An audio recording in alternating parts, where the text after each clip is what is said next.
iba kung anong dahilan kung bakit ang mga tao ay sobrang ekspresero ng buwan. Ang tao kasi, mahilig sa chismis. Tapos sasabihin nila na, ay aswang ka, ay aswang dito. Ganon. Pwedeng kapre mo na bago aswang. Tingnan mo yung mukha mo, mukha sabog na sabog. Kaya nun, alam niyo ba na hindi lahat ng tao ay aswang. Meron din namang hindi. Ha? Baka naman sabihin nyo lahat ng tao aswang, pati kayo aswang. Ganon.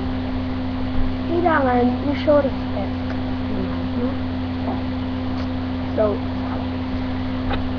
meron akong tips sa inyo kung paano gumawa ng YouTube o kaya bayaan mo siya. So, kung magpa-prank call kayo, kailangan hindi talaga. As in, hindi. Siyempre, ngayon ako sa YouTube, so hindi pa ako marunong gumawa ng video. Kita nyo naman yung siguro, ayan. So, ayan, nakikita nyo yung pintuan. So, nakikita nyo ang aming bintana. So, siyempre, kailangan nyo natin ng YouTube account para mag-upload tayo ng video at maraming likes. At yun ang tips. Goodbye.